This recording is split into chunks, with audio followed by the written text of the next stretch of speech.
Can I sit at this table with you?" Those 6 simple words quietly changed 3 lives forever.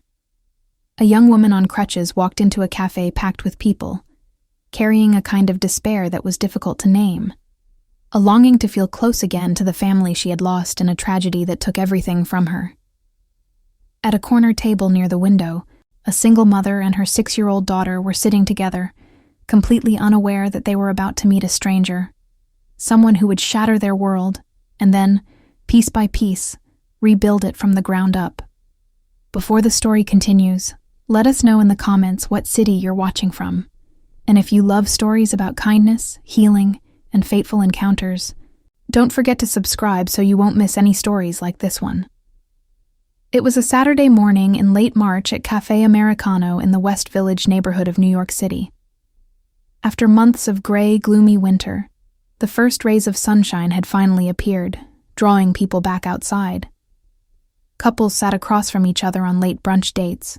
Students hunched over their laptops. Young families pushed strollers through the narrow aisles. Every table was full, not a single empty chair in sight. Rachel Morrison took a sip of her familiar black coffee and looked up. She saw her. A young woman leaning on crutches, carefully navigating the crowded space of the cafe. Her dark brown hair was pulled into a loose ponytail, a few strands falling around her face. Her hazel eyes darted constantly from side to side, as if desperately searching for a remaining seat. She moved with the practiced ease of someone accustomed to crutches, but what Rachel couldn't take her eyes off was the expression on her face. It was determination mixed with a quiet despair, as though if she couldn't find a place to stop right now, she would lose something deeply important. And then, in the middle of that crowded cafe, she began walking toward Rachel's table. But what had brought the young woman to Cafe Americano on that particular day? And why would a small table in a cafe become the starting point of a new family? The answer begins in the very next moment. And then Pumpkin escaped during the presentation and ran straight under Miss Henderson's desk. She screamed so loudly that 6-year-old Maya was telling her story with complete enthusiasm, her hands waving wildly as if the entire world were unfolding right in front of her. Rachel smiled at her daughter, but her eyes never left the woman. She approached a table near the entrance where a couple sat close together, clearly in the middle of a private date. Rachel saw her say something, her voice gentle and polite. The woman in the couple shook her head firmly. The woman on crutches gave a small nod, apologized, and turned away. She tried another table where a man sat alone, papers and a laptop spread across the tabletop. Another shake of the head. Rachel saw her shoulders slump. She saw the way she bit her lip, as if trying to keep the tears from spilling over. Something about the sight made Rachel's chest ache, a sharp, very real pain that was hard to name. "Mom, are you even listening to me?" Maya's voice pulled Rachel back. "Of course, sweetheart. Pumpkin ran away and that was 5 minutes ago.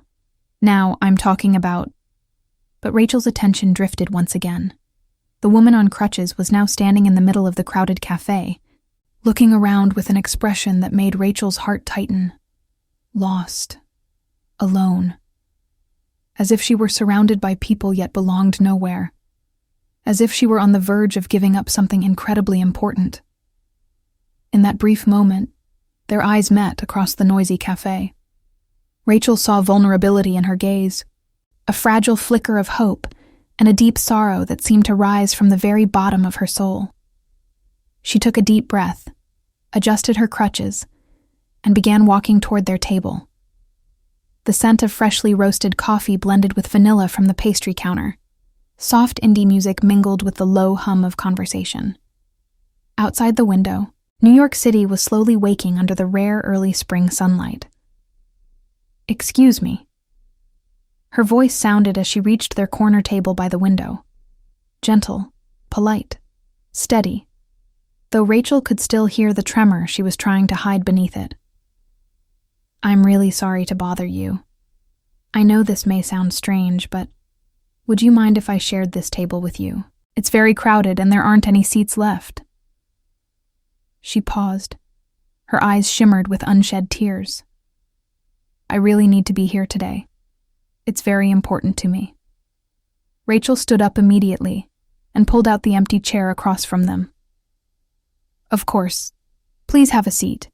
I'm Rachel and this is my daughter Maya." Relief spread across the young woman's face like dawn breaking through storm clouds. She carefully sat down and leaned her crutches against the wall beside her. "Thank you. Thank you so much. I'm Emma." She looked at both of them, and Rachel noticed her eyes were still wet, as if it would only take the smallest reason for the tears to fall. "I asked those tables first, but they said they needed privacy. I started thinking I'd have to leave and Her voice caught. "I really couldn't bear to leave without sitting down for a while."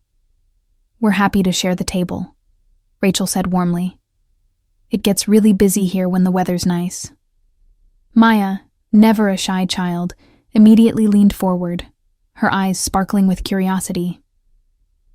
"We come here every Saturday. It's our special tradition. I always get hot chocolate with lots and lots of whipped cream, and Mom always orders boring black coffee." She scrunched up her nose at Rachel's cup. "Do you like hot chocolate?" Emma smiled, though sadness still lingered on her face. The smile reached all the way to her eyes. "I love hot chocolate. It sounds perfect for today."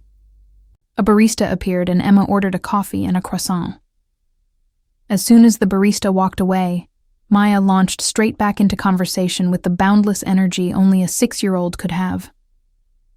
"I'm in 1st grade, and my teacher is Miss Henderson. We have a hamster in class named Pumpkin because he's orange and fluffy.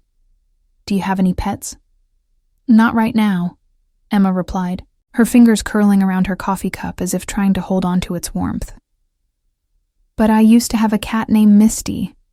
She was gray with little white paws. That's such a pretty name. My friend Sophie taught me a French word, broom. It means fog. Her family speaks French." Emma's smile widened. "That's exactly why I named her that." Rachel realized she was starting to relax. There was something about Emma, even with the sadness she carried, the way she listened to Maya with genuine attention. She asked about school, about Pumpkin, about Maya's friends. She laughed at the funny parts, widened her eyes at the dramatic ones. About 15 minutes passed before Emma gently set her coffee cup down. She looked at the two of them with an expression Rachel couldn't quite name. Gratitude mixed with something deeper, something more painful. "There's something I want to tell you," she said softly. "The reason I needed to be here today is because today is my birthday. I just turned 23. Maya's eyes went wide with excitement. "Your birthday." And without thinking, without asking permission, Maya jumped to her feet and sang out loud, "Happy birthday to you. Happy birthday to you. Happy birthday, dear Emma. Happy birthday to you." Rachel immediately joined in, her deeper voice blending with her daughter's high, slightly off-key but enthusiastic singing. A few people at nearby tables turned to look. A woman smiled and joined in on the final line. An older couple across the cafe sang along as well. When the song ended, tears were streaming down Emma's cheeks, but she was smiling through them. Rachel saw something break open in her eyes, like a small crack in the armor she had been wearing for so long. That was... She wiped her tears with trembling fingers. "That was the most beautiful thing anyone has done for me in a very long time. Thank you. Thank you both of you." "Everyone deserves a birthday song," Maya declared with absolute certainty. Then her face suddenly lit up. "Mom, we have to get her a birthday cake. You can't have a birthday without cake." "Oh no, please don't." Emma shook her head quickly. Rachel glanced toward the pastry case near the register. "The cake here is actually really good. Are you okay with it? It's your birthday." "You've already been so kind," Emma said, her voice breaking. "I don't want to be any more trouble." "You're not a bother at all," Rachel said gently. "Truly. Please let us celebrate with you." Despite Emma's repeated protests, Rachel still excused herself and walked toward the counter. A few minutes later, She returned with a small chocolate cake topped with smooth vanilla buttercream, a single candle standing in the center. As Rachel leaned down to light the candle, a few people at nearby tables began to notice. Someone softly started singing, and very quickly the entire corner of the cafe where they sat joined in with the familiar melody. Emma closed her eyes. Rachel saw her lips move slightly, as if she were whispering a wish meant only for herself. Then she leaned forward and blew out the candle. A small round of applause followed, spreading through the warm space of the cafe. "All right," Maya announced solemnly. "The birthday girl gets the first piece and the biggest one."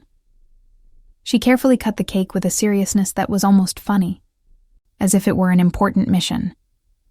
As they shared the cake together, something subtly shifted in the air.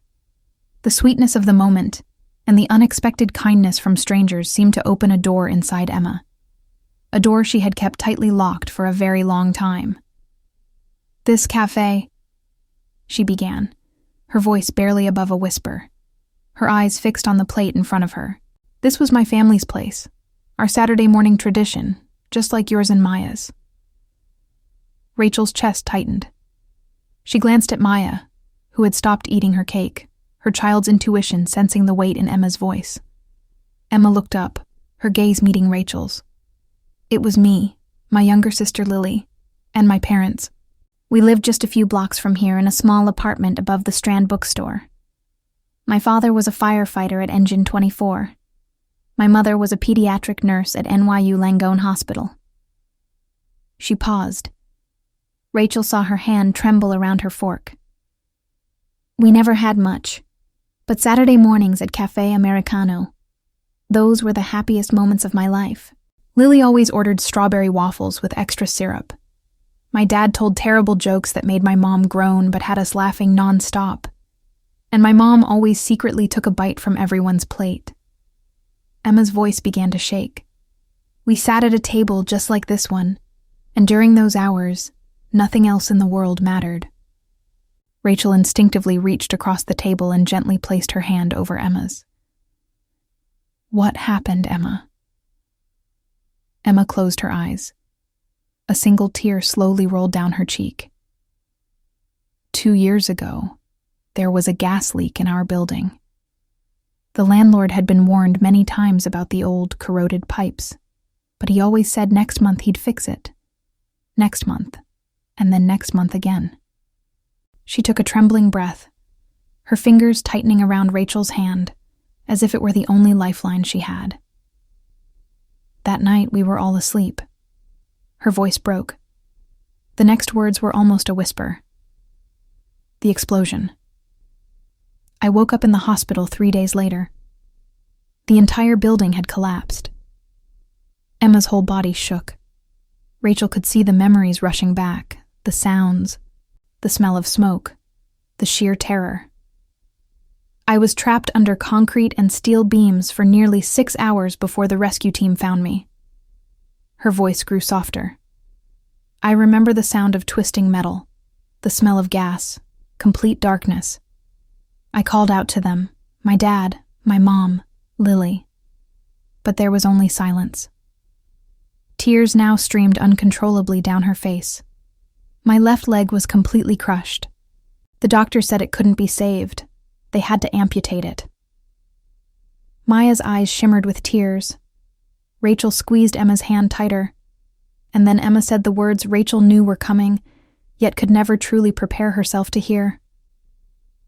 "My parents and Lily." Her voice shattered. "They didn't make it out. They died in the collapse. Lily, she was only 14. The space around them seemed to go quiet.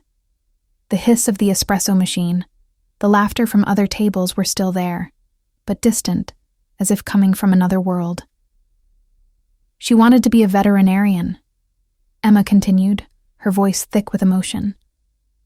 "She loved every animal she ever met. She brought stray cats home, took care of injured birds until they could fly again, cried over animals killed on the roadside. She had the biggest heart I've ever known." Emma's tears fell freely. Rachel felt her own eyes burn. "And my parents, They spent their entire lives saving other people. My father ran into burning buildings. My mother fought every day to save sick children. Her voice dropped to a whisper. But they couldn't save themselves. They couldn't save Lily. And they couldn't save me. Before Rachel could say anything, Maya quietly slid off her chair and walked around the table. Without a word, she wrapped her small arms tightly around Emma. "I'm really sorry about your family," Maya said softly, with the pure empathy only a child can have. "That's the saddest thing I've ever heard. But you're not alone now. We're here with you." Emma pulled Maya closer and broke down sobbing into the little girl's hair. Rachel stepped in, placing her hand on Emma's shoulder, holding them together. They stayed that way for a long time. 3 people, strangers less than an hour ago, now bound together by unexpected kindness and shared loss. "Can I share this table with you?" When Emma finally calmed, she looked up, her eyes red and swollen. "I'm sorry. I didn't mean to." "You don't need to apologize," Rachel said firmly. "Not for your pain. Never." Emma wiped her face and took a shaky breath. "I live with my aunt in Brooklyn now. She took me in after I was discharged from the hospital and finished rehab, but it doesn't feel like home. Nothing feels like home anymore." She looked around the cafe, every table, every corner. "Today is my birthday. All I wanted was to come back here, to feel close to them one more time. This is where we were happiest. I thought if I could just sit at a table in this cafe, maybe it would feel like they hadn't completely left." Emma looked at Rachel, fresh tears welling up again. "But when I arrived and saw how crowded it was, I almost left. Then you said yes. You let me sit here. You sang to me. You bought me a cake." Her voice trembled. "You made me feel like I mattered on a day when I felt completely alone in this world." "You do matter," Maya said firmly, still standing beside Emma. "And you're not alone anymore. Now you have us." Rachel smiled at the purity of her daughter's heart. She thought about how for the past 4 years, since the day her divorce from Jennifer had been finalized, the two of them had come to this cafe regularly, almost like an unspoken vow. Saturday mornings had become sacred time, a rare moment of peace amid the chaos of single parenthood. "She's right," Rachel said, her voice firm but gentle. "You don't have to be alone today. This afternoon we're planning to go to Central Park. Nothing special, just an ordinary Saturday for the two of us. Would you like to come along?" Emma looked stunned, as if she had just heard something too good to believe. "Are you sure? I don't want to intrude on your time together." "You wouldn't be intruding," Rachel said quickly. "We want you to come, truly." Emma hesitated for exactly 1 breath, then nodded. I'd really like that. Thank you." They spent the rest of the afternoon at Central Park. Maya ran straight for the swings as soon as they arrived, pumping her legs higher and higher, her laughter soaring on the wind. Rachel and Emma sat on a bench, talking in the way people only can when they feel a connection that is both surprising and somehow meant to be. The New York spring breeze blew softly, carrying the scent of damp earth and newly bloomed flowers. Sunlight filtered through the still sparse trees, scattering flickers of light across the paths. "How long have you had your Saturday morning tradition?" Emma asked, watching Maya swing higher and higher. 4 years, Rachel replied, and for the first time, she opened up about her own story. Since the divorce was finalized, Maya was 2 when her other mother and I separated. "I'm sorry," Emma said quietly. "That must have been very hard." Rachel nodded, surprised at how easy it felt to say these things while sitting beside her. "It was hard, but necessary. Jennifer and I, my ex-wife, we got married very young, 22, right out of college. Back then, we thought we wanted the same things. It turned out we didn't." She paused, watching Maya jump off the swing and run toward the climbing bars. She's an artist, a free spirit. She loves spontaneity, adventure, road trips dreamed up at the last minute. And me? Rachel smiled softly. I'm a homebody. I like routine, quiet mornings, stability. Rachel let out a slow breath. When Maya was born, we both tried very hard to make things work. But trying to become someone you're not is exhausting. We stopped loving each other like colors fading under sunlight. That sounds even harder than anger, Emma said. It is, Rachel admitted. Because there's no one to blame, no betrayal, no dramatic fights, just a sad truth. Sometimes loving someone isn't enough if two people want fundamentally different lives. Emma was quiet for a moment, then asked softly, "Where is she now?" "Boston," Rachel replied. "She's a curator at a gallery there. She visits Maya twice a month and calls often. Our divorce was relatively peaceful. We chose mediation instead of lawyers. I got primary custody because my teaching job is more stable, and Maya needed that consistency." "You're a teacher," Emma said, and something lit up in her eyes. "That fits you. You have that energy, patient, thoughtful, creative." "What about you?" Rachel asked. "You mentioned graphic design." Emma nodded. "Freelance. I work from home, which has been better since the amputation. I had to relearn my entire workflow. I used to pace around the apartment when I was thinking, then sketch while standing at an easel. Now I do most of my work seated on a tablet. It took months to adapt, but I did." "That's incredible," Rachel said sincerely, "and incredibly resilient." "I didn't have many choices," Emma replied softly. "Either adapt or give up, and I'd already lost everything else. I wasn't about to lose my career too." The afternoon passed, and they discovered more shared interests. They both loved hiking, though Emma hadn't been on a trail since the accident. They both preferred indie films over blockbusters. They both believed the smell of New York after rain was the best scent in the world. They both loved bookstores with creaking wooden floors and cafes with mismatched furniture that somehow still had a soul. But what stayed with Rachel most wasn't those similarities. It was the way Emma laughed, fully, wholeheartedly, as if she hadn't allowed herself to laugh like that in a very long time. The way she spoke to Maya, never condescending, never with that pitying tone adults sometimes used with children, but with genuine interest. The way her eyes lit up when she talked about her design work. And there were moments, brief, quiet moments, when the sadness would suddenly wash over her. Rachel saw it in her eyes, in the fleeting tension around her mouth. Each time she didn't try to force her to be cheerful. She simply guided the conversation gently in another direction, just enough to give her space to breathe.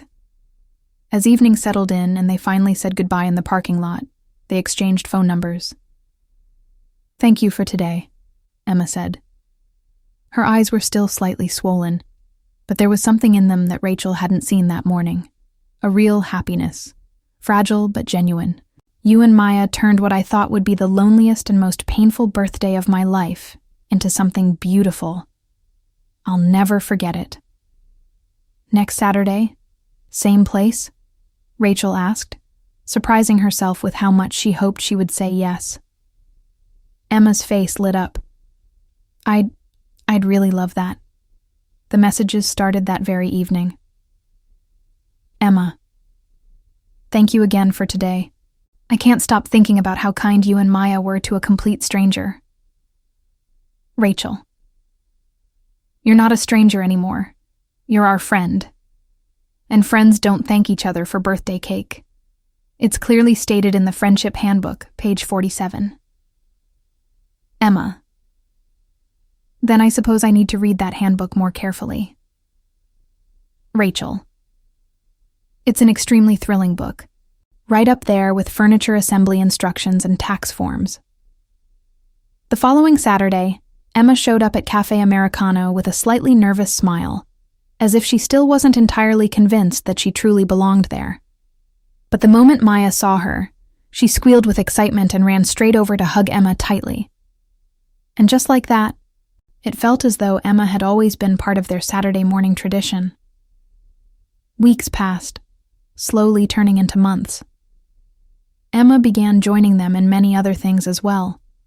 Trips to the Strand bookstore where each of them wandered into a different section and texted each other silly book titles they happened to find. Movie nights at Rachel's apartment after Maya had gone to sleep, where they cheerfully debated plot holes and character motivations. The art exhibition at Maya's school, where Emma stood beside Rachel, holding up her phone to take pictures with a pride no different from that of a real aunt.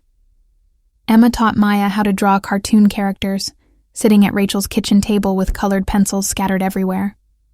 And Rachel and Emma texted each other late into the night about everything and about nothing at all.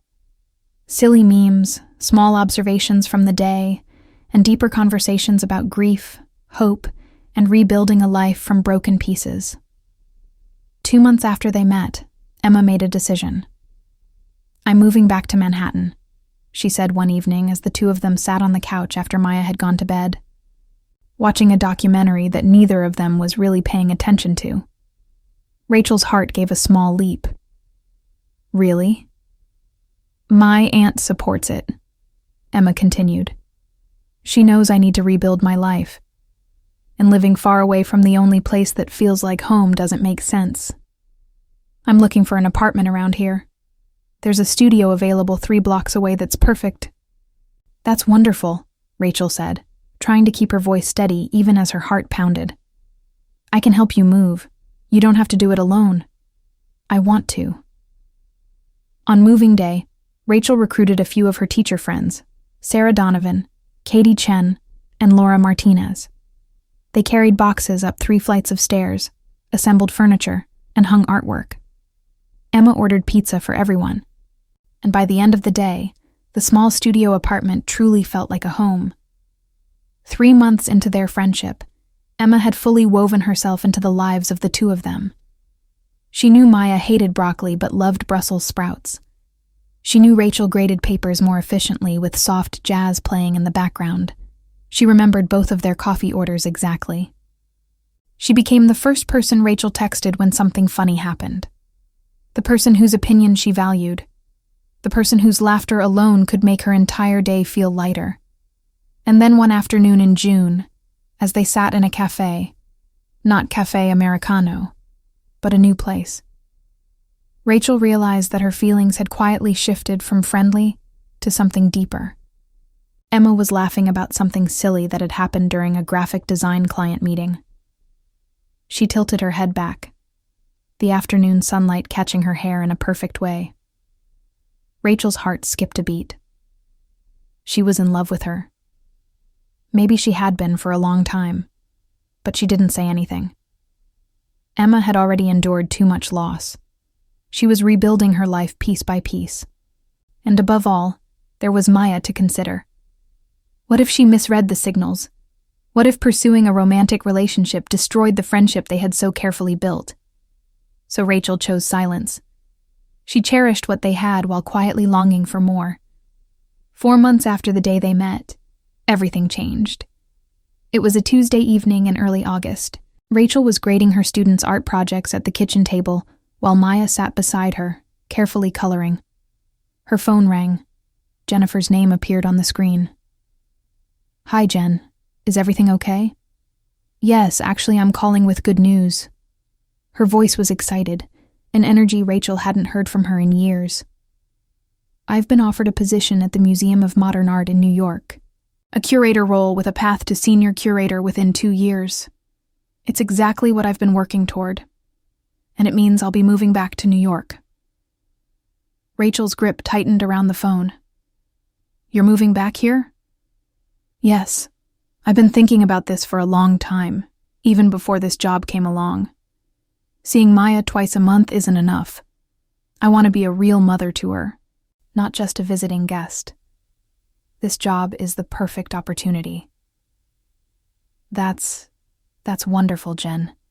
Maya will be very happy to see you more." "There's something else I want to say," Jennifer continued, her voice slowing. I've been in therapy a lot. I've done a lot of reflection about myself and about us, about our marriage. Rachel's stomach dropped. Let me finish, Jennifer interrupted. We were too young when we got married. We let stress and our differences pull us apart. But maybe we gave up too soon. Maybe with time, with maturity, we could try again. Not right away, but someday. Rachel felt as if she couldn't breathe. Think about it, Rachel. A real family for Maya. Both mothers together, giving her the stability and love she deserves. I don't know what to say.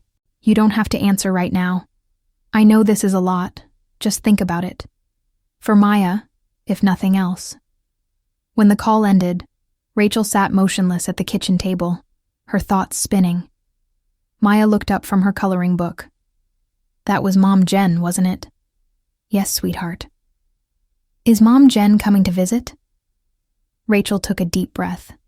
Actually, Mom Jen might be moving back to New York for a new job. Maya's face lit up. Really? Mom Jen's coming back here? That's the best news ever. She jumped out of her chair, completely forgetting about her coloring. Mom, this is amazing. I can see Mom Jen all the time. And maybe if Mom Jen is here, you and Mom Jen can be together again. Like a real family, like Harper's parents. We could live together. Rachel's heart sank. Sweetheart, it's not that simple. But it could be, Maya insisted with the innocent certainty of childhood. If Mom Jen is here and you're here, you could fall in love again. That's how it always works in movies. Then we'd be a real family. I wouldn't have to go back and forth anymore, and we could have dinner together every night. Rachel looked at her daughter, her eyes shining with hope, her radiant smile, and felt a dull ache spread through her chest. Sometimes the people you love most want things you simply cannot give them. That Saturday at Cafe Americano, Emma almost immediately sensed that something was wrong. Rachel seemed distracted, far quieter than usual, barely touching her coffee. Hey, she said softly after Maya ran off to look at the pastry case. What's going on? You seem really distant. Rachel sighed, rubbing a hand over her face as if trying to pull herself back into the moment. Jennifer called. She got a job offer in New York. She's moving back. Oh. Emma's expression shifted almost imperceptibly. Something passed across her face so quickly that Rachel couldn't quite read what it was. That's good, right? Emma said, forcing her voice to stay even. Maya will get to see her mom more. Yeah, it'll be good for Maya. Is there something else? Emma asked carefully. Rachel hesitated. How could she tell her that Jennifer wanted to try again? That her ex-wife had suggested rekindling their marriage? She chose her words as if stepping onto thin ice. It's just, there are going to be a lot of changes, a lot to figure out. What Rachel didn't know was that later that afternoon, when she stepped outside to take a call from her sister, Maya had told Emma everything with the blunt innocence of a child who had no concept of holding things back. You know what? Maya said, practically vibrating with excitement. My mom Jen is moving back to New York, and I told Mom that maybe they could fall in love again, and then we could be a family living together. Isn't that the best idea ever? Then I'd have both my moms in the same house.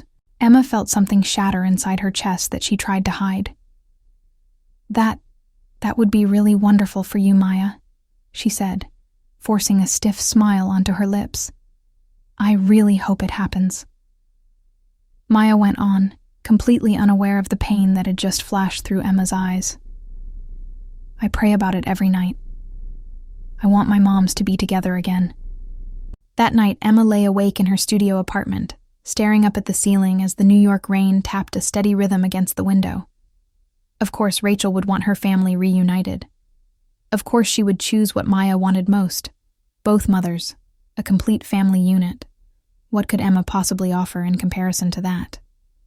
She was just a broken girl who had wandered into their lives at a cafe. She had no right to stand in the way of Maya having a whole family again. And Rachel, she had never shown her that she saw her as anything more than a friend. She had been foolish to let herself fall in love with her. Foolish to imagine she might feel the same. Over the next 2 weeks, Emma began to quietly withdraw. Rachel's messages were answered less and less. Invitations were declined gently, politely enough that there was nothing to argue with, yet cold enough to hurt. Rachel. Want to go see a movie Friday night? Emma. I can't, sorry. I'm buried in a big freelance deadline. Rachel. Saturday coffee? Emma. Not feeling very well. Maybe another time. Rachel. Next Saturday? Emma. I have to drive to Brooklyn to help my aunt with something. Rachel was confused and hurt. What had she done wrong? The change had started right after she mentioned Jennifer moving back. She tried calling, but Emma let it go to voicemail. Rachel. Did I do something wrong? Please talk to me. I miss you. Hours later, the reply finally came. I just think I've been imposing too much on your time with Maya. You and she need your own space, especially with everything changing. Rachel stared at the message, unable to understand it. Imposing? Emma had become part of their family. How could she possibly think that? By the third Saturday without Emma, Maya looked around Cafe Americano with confused, wounded eyes. Where's Emma? Why isn't she coming anymore? Did we do something to make her mad? No, sweetheart, Rachel said, trying to keep her voice gentle. She's just busy. But she's never busy like this before, Maya whispered, her voice small and hurt. I miss her, Mom. She's my friend. Rachel felt her throat tighten. I miss her too, she admitted. That night, after tucking Maya into bed, Rachel sat on the couch trying to piece everything together. Emma had started pulling away right after she mentioned Jennifer, and Maya had been so excited about the idea of her parents getting back together. Unless the realization hit her like a freight train. Maya must have told Emma about wanting her parents to reunite. And Emma, sweet Emma who had lost her entire family, probably believed she was standing in the way of Maya getting a whole home again. She was sacrificing her own happiness, sacrificing the friendship they had built, simply because she thought it was the right thing to do for Maya. Rachel jumped to her feet and grabbed her keys. 20 minutes later, Rachel stood outside Emma's apartment door and knocked. When Emma opened it, surprise flashed across her face, then immediately something like panic. Rachel, what's wrong? Is Maya okay? Maya's fine, Rachel said quickly. She's with our neighbor, Mrs. Chen.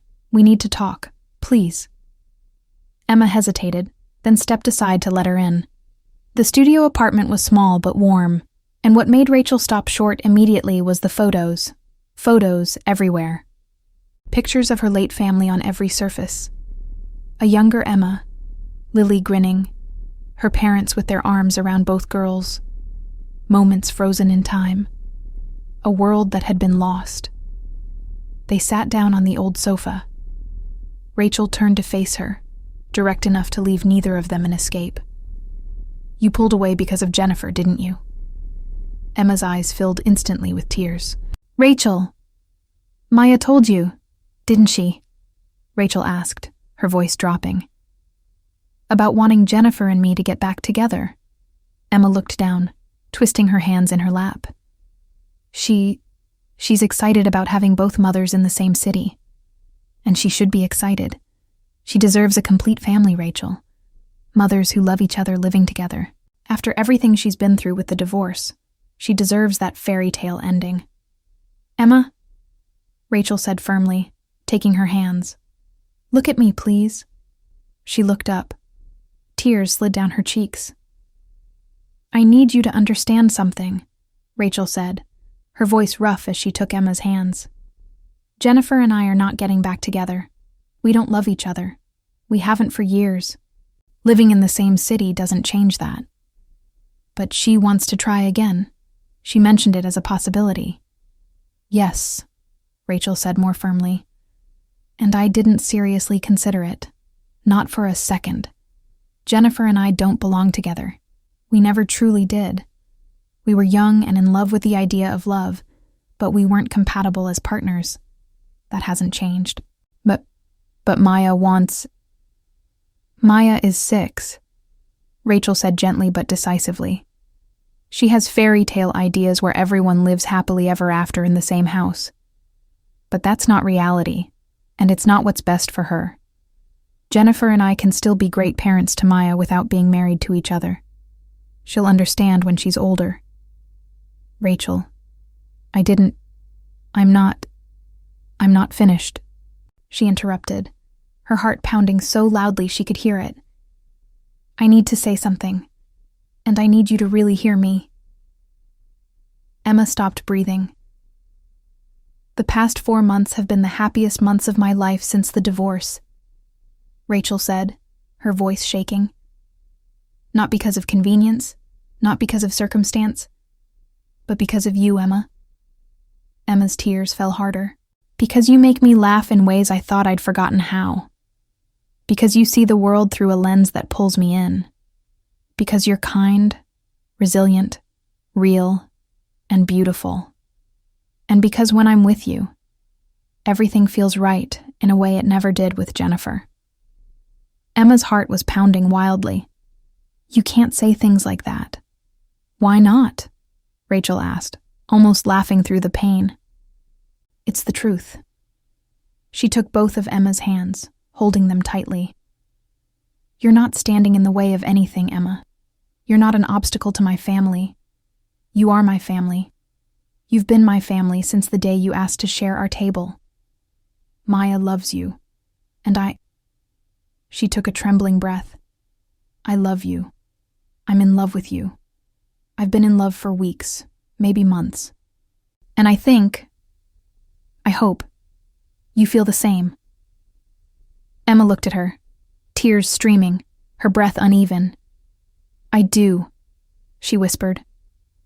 I've loved you since the day you sang happy birthday to a stranger and made her feel seen. But I couldn't. I couldn't let myself hope that you... Rachel pulled her into her arms. Emma broke down against her chest, as if all the emotions she had been holding back for weeks had finally found somewhere to spill. She held her tightly, one hand cradling the back of her head, the other wrapped around her waist. You're allowed to hope, Rachel whispered into her hair. You're allowed to want. You're allowed to be loved, Emma. You're allowed to be happy. I love you, Emma said, pulling back to look at her through tears. I love you so much, and I love Maya, but I'm scared. Scared of what? Scared of ruining this. Scared you'll realize I'm not enough. Scared Maya will resent me because I'm not her mom. Scared... Rachel kissed her softly, gently, filled with months of longing that had never dared to be spoken. When they pulled apart, she rested her forehead against Emma's. You are enough, Rachel said firmly, cupping her face in her hands. You are more than enough, and we'll figure everything out together. Jennifer moving back, new custody arrangements, all of it. But please don't pull away from us. Don't leave us. We need you. I won't leave, Emma promised, clutching her shirt like a lifeline. I'm sorry. I tried. I'm so sorry. You don't need to apologize, Rachel said, kissing her forehead. Being in our lives is the right thing. They held each other for a long time. Outside, the New York rain continued its steady rhythm against the window, as if washing away fear and doubt, leaving between them only the truth. The next morning, Rachel sat Maya down at the kitchen table for a conversation she knew she could not avoid. Sweetheart, she began, her voice slow and steady. I need to talk to you about Mom Jen moving back to New York. Maya looked at her with eyes full of hope. Her toast paused halfway to her mouth. Your Mom Jen and I both love you more than anything in this world, Rachel said. And Mom Jen wants to move back here so she can see you more. That is truly wonderful. But... She drew in a breath, as if she had to gather all her courage to say what came next. Mom Jen and I are not getting back together. Maya's face fell immediately. The toast hung forgotten in the air. But why? If Mom Jen is here, then... Because sometimes, Rachel said gently, taking her daughter's hand, people who care about each other realize they're better as friends than as wives. Your Mom Jen and I tried very hard when we were married, but we weren't happy together in the way a couple should be. We made each other sad more than we made each other happy.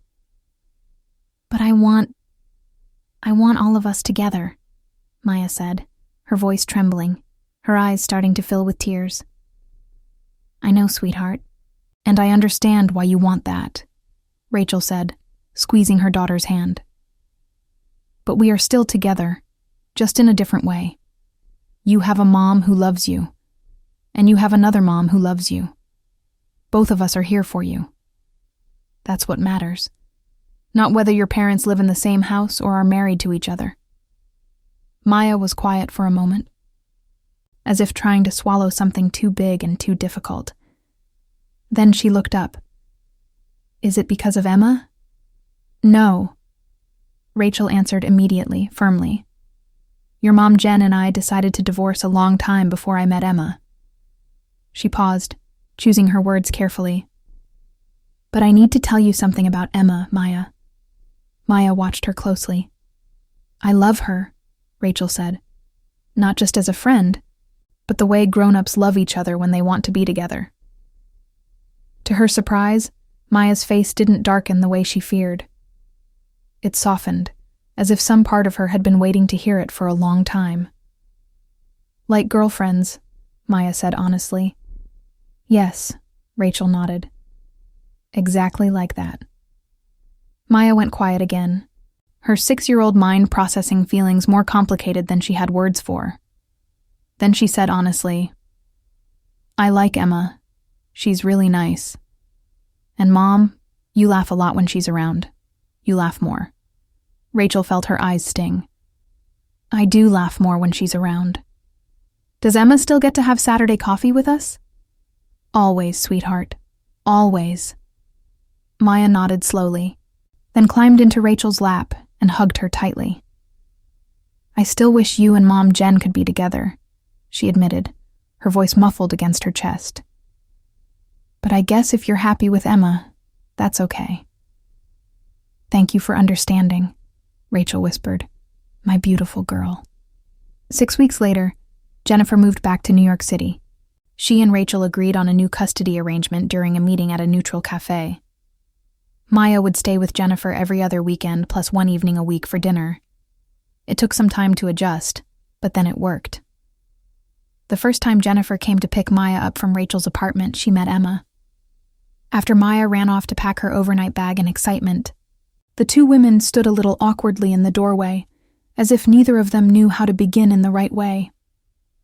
Jennifer was exactly as Emma had imagined. Tall, with an artist's presence, fingers speckled with paint, expressive eyes as if she were always thinking about a painting she hadn't yet created. So, you're Emma, Jennifer said, her voice calm, but her expression unreadable. I am, Emma replied, trying to stay steady even as her heart hammered. I want you to know I'm not trying to replace you. You're Maya's mother. I would never... I know, Jennifer cut in. And to Emma's surprise, Jennifer smiled, a real smile reaching all the way to her eyes. Maya talks about you all the time. Emma taught me this. Emma said that. I can tell she loves you. And I can also tell you make Rachel happy in a way I never did. Jennifer paused, glancing toward Rachel, who was in Maya's room helping her pack. I thought I wanted to try again with her, Jennifer said, her voice lower. But the truth is, I was lonely and I confused wanting to be a better mother with wanting to be her wife again. Those are two different things. Then she turned back to Emma. I'm genuinely glad she found you. Take care of them, will you? Both of them are pretty special. Emma felt tears rise. Thank you, she said softly. That means more than you think. Take good care of my daughter, Jennifer said, her voice softening. Not just Rachel, Maya too. I will. Emma nodded firmly. Absolutely I will. Over time, Jennifer and Emma built a respectful co-parenting relationship grounded in their shared love for Maya.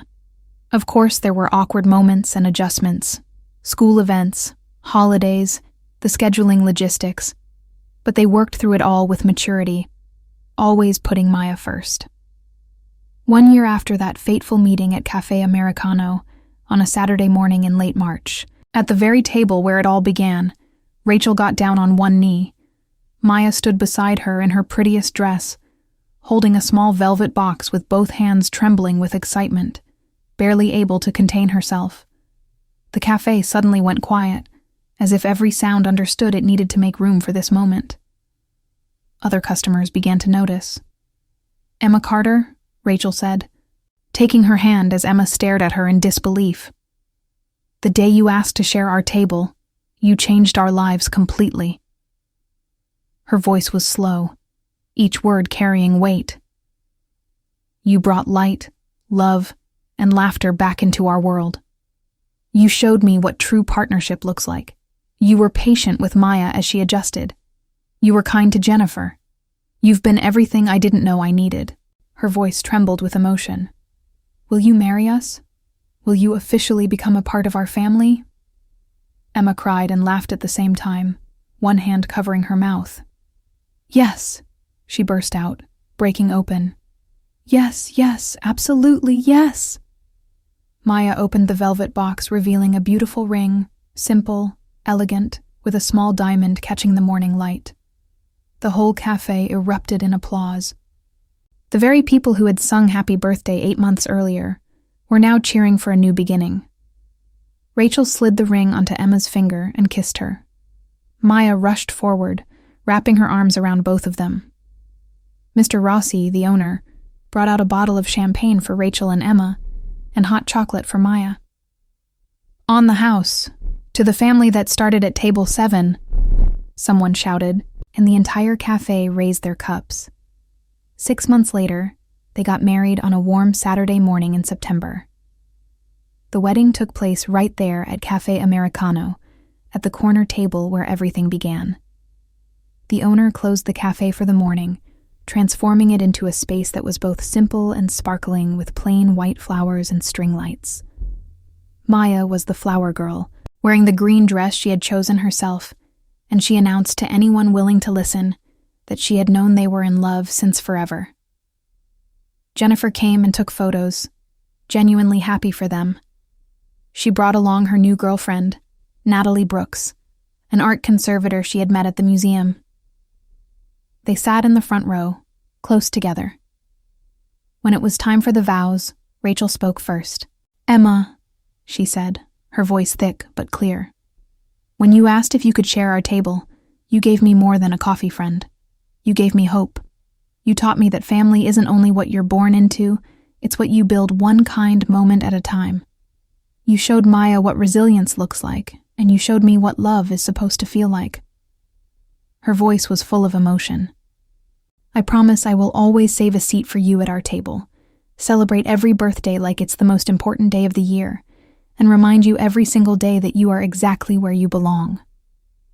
Emma's hands trembled as she held Rachel's. "Rachel," she said, her voice breaking with tears. "I came to this cafe on the worst birthday of my life looking for ghosts, but instead, I found a future. You and Maya didn't just let me share your table. You made space for me in your heart. You taught me that pain and joy can exist at the same time, that being broken doesn't mean being worthless, and that family is something you create." Tears ran freely down her face. "I promise to love both of you with everything I have, to honor the family you welcomed me into, and to never forget that the best things in life sometimes begin with a simple question." Emma took a breath, looking at Rachel as if she were looking at an entire lifetime. "Can I share this table?" When they kissed, the small crowd burst into cheers. Maya jumped up and down, and somewhere in the crowd someone started singing at the perfect playful moment, "Happy wedding day to you." The whole cafe laughed through tears. They cut a small chocolate cake with vanilla buttercream, just like the cake from that first birthday. Emma closed her eyes and made a wish she had been wishing for months, and now it had only one word left: gratitude. As they danced their first dance in the narrow space between tables, Emma rested her head on Rachel's shoulder and whispered, "Thank you for saying yes." Rachel squeezed her hand and whispered back, as if it were the most beautiful secret of her life, "Thank you for asking." And Maya, watching her mom's dance, leaned against Jennifer and said with complete trust, "Mom, Jen, do you know what? Sometimes fairy tales are real. It's just they don't look like they do in books." Jennifer bent down and kissed the top of her daughter's head. "You're completely right, sweetheart. Sometimes fairy tales look exactly like this." The months that followed were a beautiful blend of adjustments and celebrations. Emma officially moved into Rachel's apartment, bringing with her her plants, her design tablets, and the framed photographs of her late family that now found new places on the walls alongside photos of her new life. Maya helped decorate what they now called Emma's studio, a small corner of the apartment where Emma worked on her graphic design projects. The girl insisted on hanging some of her own drawings on the walls, alongside Emma's professional illustrations. "So you know this is your home too," Maya had said with complete seriousness, "and because my art makes everything look better." Emma had laughed until she cried, hugging the little girl who had become her daughter in everything but biology. Saturday mornings continued to be sacred. Each week, the three of them arrived at Cafe Americano at exactly 9 in the morning. Sometimes Jennifer would join with Natalie, creating an expanded family that Maya navigated with the surprising ease of children who understand that love is not a limited resource. On those mornings, as Maya told stories about school with her hands waving wildly as Rachel drank her black coffee and Emma her hot chocolate, the conversation inevitably turned toward memories. "Do you remember the day we met?" Maya would often ask, as if she needed to confirm that the miracle of their family had really happened. "How could we forget?" Emma would always reply, her hand finding Rachel's across the table. "It was the day my life began again." 1 year after the wedding, on Emma's 25th birthday, something extraordinary happened. Mr. Rossi had installed a small bronze plaque on their favorite table, Table 7, the table where it all began. The plaque read simply, "Here, a simple question changed 3 lives. Can I share this table with you? March 2023. Emma cried when she saw it. Rachel held her while Maya proudly explained to all nearby customers, "That's our table. That's where my mom Rachel met my mom Emma. It's the most special table in all of New York." But life, as always, was not just perfect cafe moments. There were challenges too. Emma struggled with nightmares about the explosion, nights where she woke up screaming, the smell of gas filling her senses even when there was no danger. Rachel learned to hold her during those moments, to remind her that she was safe, that she was loved, that she was not alone. There were moments when Maya, with the brutal honesty of childhood, asked why Emma couldn't run like the other moms at school sports days. Rachel and Emma worked together to teach her about differences, about resilience, about how strength comes in many forms. "Your mom Emma is the strongest person I know," Rachel told Maya one night after one of those difficult moments. "Not because she can run, but because she chose to keep living when everything she loved was taken from her. She chose to love again when it would have been easier to close her heart forever." Maya had looked at Emma with new eyes that day, with an understanding that went beyond her few years. There were also beautiful, unexpected moments. Like when Emma designed the poster for Maya's school dance recital, and the girl had cried with happiness seeing her name in beautiful letters. Like when the three went to Brooklyn to visit Emma's aunt, the woman who had taken her in at her darkest moment, and she had cried seeing how happy Emma finally was. "You've found your place," the aunt had whispered to Emma, holding her face in her wrinkled hands. "Your family would be so proud of the woman you've become, of the family you found." 2 years after they met, Emma took Maya, then 8 years old, and Rachel to the cemetery where her family was buried. It was the first time she had returned since the funeral. They stood in front of the 3 headstones, Maya holding Emma's hand on one side and Rachel on the other, Emma spoke softly, introducing her late family to her new family. "Mom, Dad, Lily," she said, her voice breaking.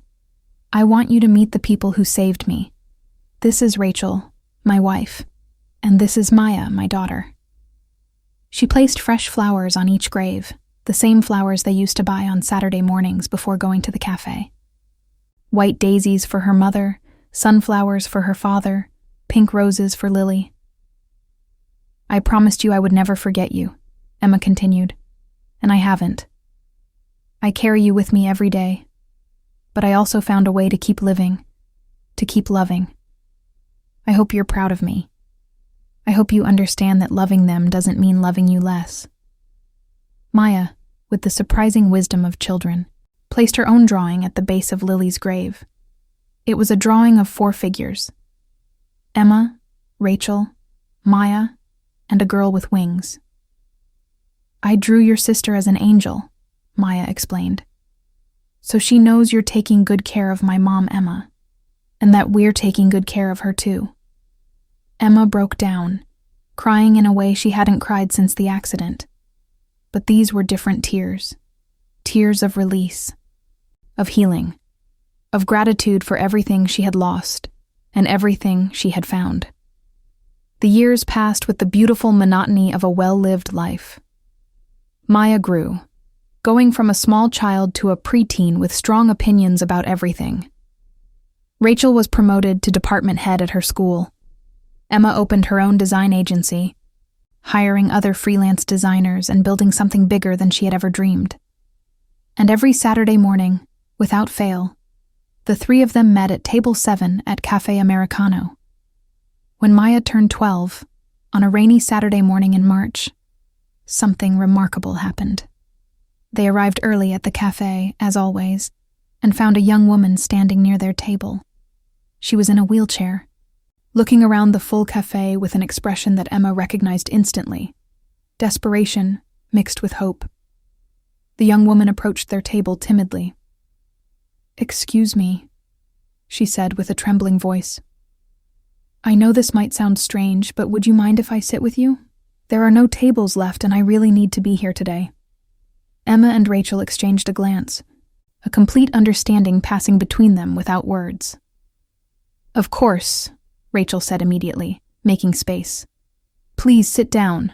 I'm Rachel. This is my wife Emma, and our daughter Maya." The young woman introduced herself as Daniela, and as she sat down, she began to cry. "Today is the anniversary of the accident that took my legs," she whispered. "My friends all left me after. They didn't know how to be around someone like me. I felt so alone. I just wanted to be in a place full of people, to feel part of something again." Maya, without being asked, began to sing softly, "Happy birthday to you." And Rachel and Emma immediately joined in. When they finished singing, Daniela was crying harder but smiling. "It's not my birthday," she said through tears. "It doesn't matter," Emma said gently, taking her hand. "Everyone deserves a song to remind them they're not alone." They spent the morning with Daniela, listening to her story, sharing theirs. And when they said goodbye, they exchanged numbers. "We'll be here next Saturday," Emma said, "and the next, and the next. There's always room at our table." That night, as Emma and Rachel prepared for bed, Emma turned to her wife with tears in her eyes. "Did you see what happened today?" she whispered. "The circle continues. Someone needed a place to belong, and we could give it to them, the same way you gave it to me." Rachel kissed her softly.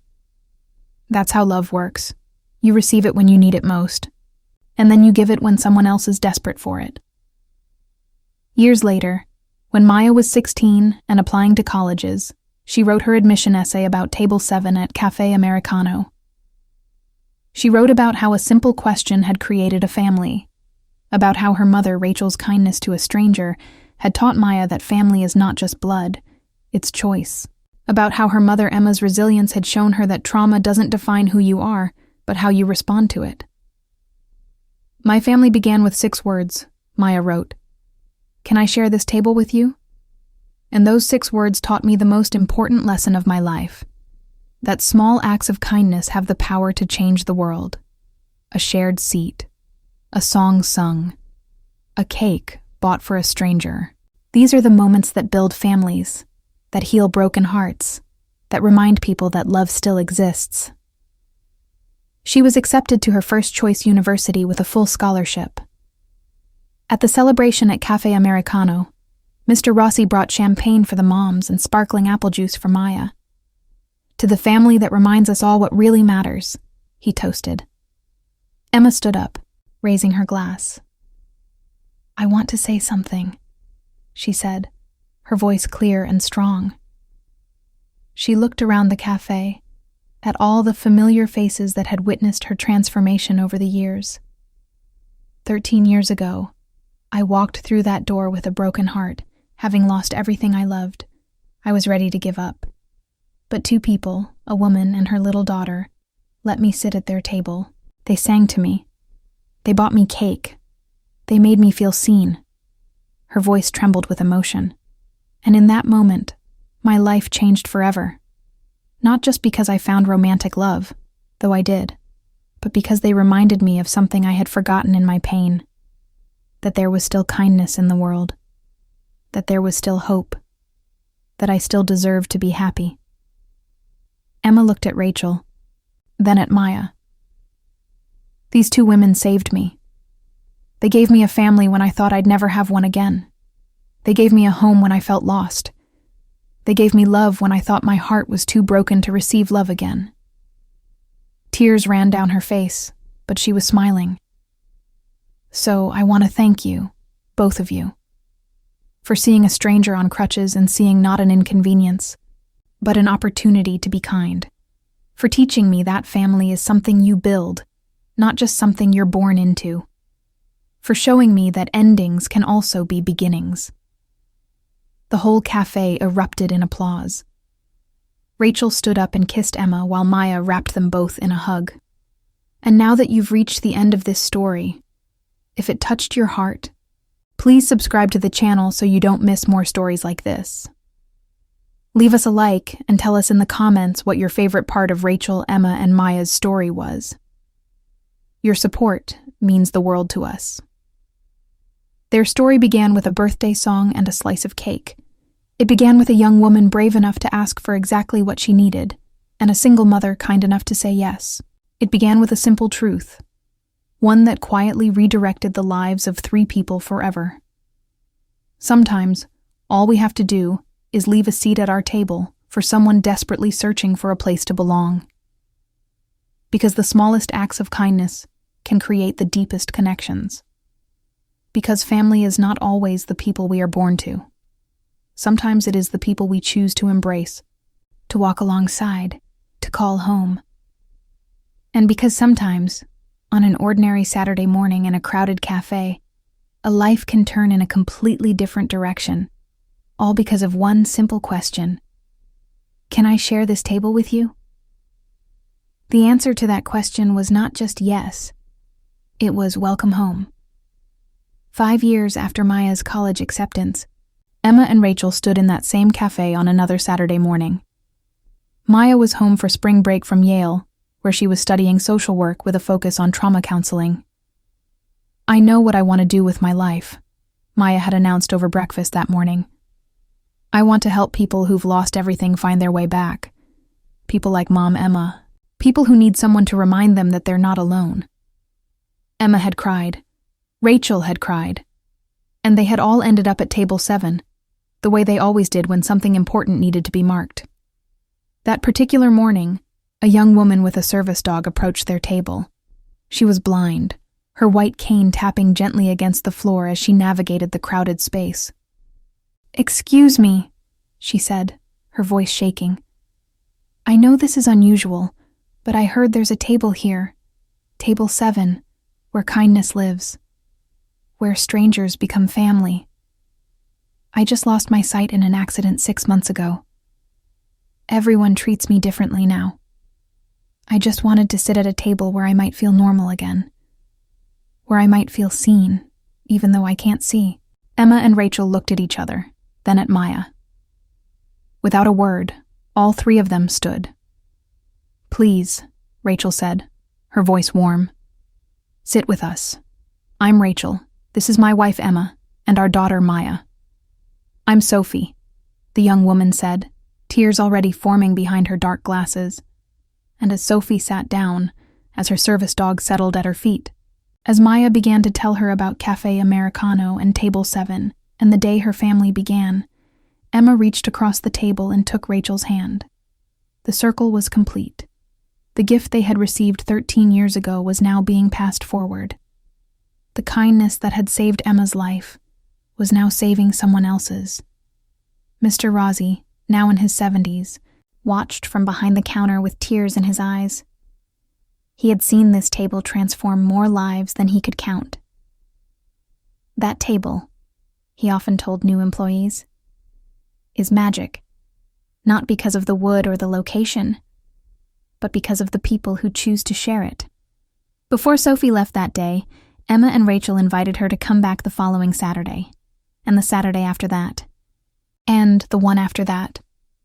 And so the tradition continued. Table 7 became not just a table for 3, but a table for anyone who needed it. Some stayed for one Saturday, some stayed for months, some, like Emma, stayed forever. On their 10th wedding anniversary, Emma and Rachel returned to Cafe Americano for a private celebration. Maria Rossi, who now ran the cafe after her father's passing, had kept his tradition alive. The bronze plaque still gleamed in the morning light. That morning, as Emma and Rachel sat across from each other at their table, Emma pulled out a worn notebook. "What's that?" Rachel asked. "I've been keeping track," Emma said softly. "Every person who's sat at this table with us over the years." She opened the notebook, page after page of names. Daniela, Sophie, dozens of names, dozens of lives, all connected by one simple act of kindness years ago. "Do you ever wonder," Rachel asked, "what would have happened if I had said no that day?" "I think about it all the time," Emma admitted. "I think about how close I came to walking out of this cafe, to giving up entirely. And then I think about how one word, yes, changed everything." Rachel reached across the table and took Emma's hands, the same way she had on that first day. "I'm so glad I said yes," she whispered. "I'm so glad I asked," Emma whispered back. As they prepared to leave, Maria called out from behind the counter, "Emma! Rachel, wait!" She rushed over with a large envelope. "My father left this for you. Instructions were to give it to you on your 10th anniversary." With trembling hands, Emma opened the envelope. Inside was a letter in Mr. Rossi's distinctive handwriting. "Dear Emma and Rachel, if you're reading this, it means I'm gone, but Table 7 lives on. I want you to know that in my 40 years of running this cafe, I never saw anything transform a space the way your love transformed Table 7. You turned a piece of furniture into a symbol of hope. Thank you for letting me witness your beautiful family grow. Thank you for showing me that sometimes the most important thing we can offer someone is simply a seat at our table. With love and gratitude, Antonio Rossi." Emma and Rachel both cried, holding each other in the middle of the cafe as Saturday morning bustled around them.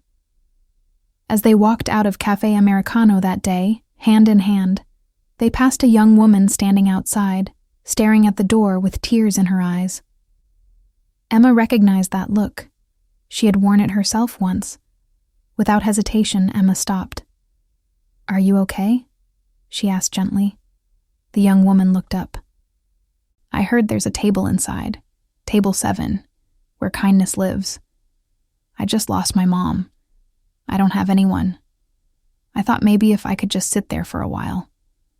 Emma held out her hand. "Come on," she said, her voice warm and welcoming. "There's always room at our table." And as Emma led the young woman back into the cafe, as Rachel followed behind, as they all sat down at Table 7 once more, the circle continued. One question, one act of kindness, one shared table, changing lives, one Saturday morning at a time. 20 years after Emma first walked into Cafe Americano, the three of them sat at table 7 on a special anniversary celebration. Emma was now 43, Rachel was 47, and Maya, their daughter, was 26 and working as a trauma counselor at a nonprofit in Manhattan, specializing in helping people rebuild their lives after devastating loss. The cafe had organized something special for them. Photos covered the walls, 20 years of memories.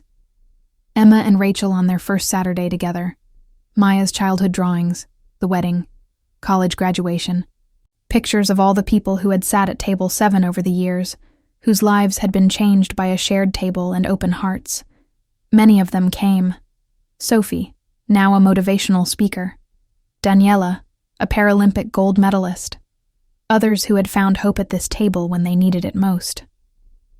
As the cafe filled with people, Emma stood to speak. Rachel held her hand. Maya stood beside them, tears already streaming down her face. 20 years ago today, Emma began, her voice strong but emotional. I walked into this cafe on what I thought would be my last birthday. I had lost everything. My family was gone. My body was broken. My heart was shattered. She paused, looking around at all the faces.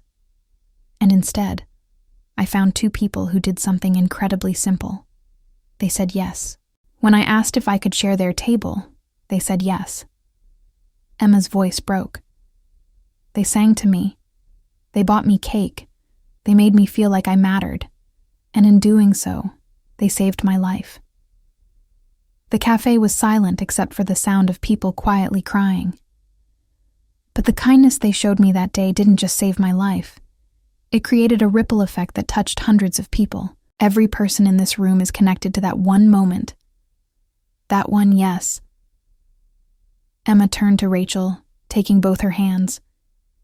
You didn't just give me a seat, Rachel. You gave me a life. You gave me a family. You gave me a purpose. Rachel was openly crying now. And you, Emma said, turning to Maya, you taught me that families are defined by choice, by showing up, by making room, by saying yes even when it's inconvenient. Maya threw her arms around both her mothers, and the 3 stood there, holding each other as the cafe erupted in applause. When the noise died down, Rachel stepped forward. When Emma asked to share our table that day, I almost said no. The cafe was crowded. Maya and I had our routine. It would have been so easy to say we needed privacy. She paused. But something in Emma's eyes stopped me. I saw myself in her. The loneliness, the fear, the desperate need for connection. Rachel's voice grew stronger. So I said yes, and that yes changed my life just as much as it changed hers. Maya stepped forward. I don't remember much from when I was 6, she said, but I remember that day perfectly. I remember thinking Mom Emma was the saddest person I'd ever seen. I remember wanting to make her smile. Maya's voice was thick with emotion. That moment taught me that we have the power to change someone's world with the smallest acts of kindness. A song, a smile, a shared table. These things seem small, but they're everything to someone who's drowning. She looked around the room. Every person I've helped in my career, I've helped because of what I learned at table 7, that everyone deserves to be seen, that everyone deserves a place to belong, that no one should have to face their darkest days alone. As the 3 embraced again, Maria Rossi stepped forward with a wrapped package. My father made this before he died. He wanted you to have it on your 20th anniversary. Emma unwrapped it with trembling hands. Inside was a painting of Table 7, surrounded by dozens of figures, all the people whose lives had been touched over the years. In the center, Emma with her crutches, Rachel with her warm smile, and young Maya with her hands in the air, mid-story. At the bottom, in Mr. Rossi's handwriting, here, love multiplied. Here, strangers became family. Here, One question changed the world. Emma collapsed into Rachel's arms, sobbing. Maya wrapped her arms around both of them. The celebration continued for hours. People shared their stories of how Table 7 had changed their lives. As the sun began to set and the crowd slowly dispersed, Emma, Rachel, and Maya found themselves alone at Table 7 once more. Just the three of them. "Do you ever wonder," Maya asked quietly, "what would have happened if you hadn't asked that day, Mom Emma?" Emma was quiet for a long moment. "I think about it sometimes," she finally said. "I think about how close I came to giving up. But I asked. I was brave enough to ask for what I needed. And you were kind enough to say yes. And that yes saved my life. It gave me everything." She looked at Rachel and Maya, her eyes filled with tears, but also with unmistakable joy. "It gave me you." Rachel smiled. "That day changed me too. Before I met you, Emma, I was going through the motions. You reminded me what it feels like to be alive, to love fully, to be vulnerable. And you both taught me," Maya added, "that the best families are the ones we choose. That love is about showing up, about making room, about saying yes even when it's scary." Emma smiled through her tears. "We're a pretty good team, aren't we?" "The best," Rachel agreed. "The absolute best," Maya confirmed. As they prepared to leave, Emma paused and looked back at Table 7 one last time. 20 years. Hundreds of lives changed. A legacy of kindness that would outlive them all. All because she had been brave enough to ask one simple question. All because Rachel had been kind enough to say yes. "Ready to go home?" Rachel asked, taking Emma's hand. Emma smiled, that same radiant smile that had transformed her face 20 years ago. "Yes," she said. "I'm ready." As they walked out together, they passed a young woman standing outside, staring at the door with tears in her eyes. Emma recognized that look. She had worn it herself once. Without hesitation, Emma stopped. "Are you okay?" she asked gently. The young woman looked up. "I heard about this place, about Table 7. I just lost my mom. I don't have anyone. I thought maybe if I could just sit there." Emma held out her hand. "Come on," she said warmly. "There's always room at our table." And as Emma led the young woman back into the cafe, as Rachel and Maya followed, as they all sat down at Table 7 once more, the circle continued. 20 years, 200 years, 2,000 years. It didn't matter. As long as there were people brave enough to ask for help, and people kind enough to say yes, Table 7 would remain a place where miracles happened, where strangers became family, where broken hearts found healing, where love multiplied, one simple question at a time. The end. Their story began with a birthday song and a slice of cake. It began with a young woman brave enough to ask for exactly what she needed, and a single mother kind enough to say yes. It began with a simple truth, one that quietly redirected the lives of 3 people forever. Sometimes all we have to do is leave a seat at our table for someone desperately searching for a place to belong, because the smallest acts of kindness can create the deepest connections. Because family is not always the people we are born to.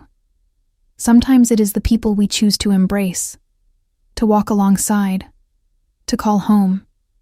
And because sometimes, on an ordinary Saturday morning in a crowded cafe, a life can turn in a completely different direction, all because of one simple question. Can I share this table with you? The answer to that question was not just yes. It was, welcome home. This story is a reminder that in a world that often feels cold and distant, there are still moments of pure kindness. There are still people willing to make room in their lives for strangers. There is still love waiting to be found in the most unexpected places. May we all find our seat at the table. May we all have the courage to ask. And may we all have the kindness to say yes.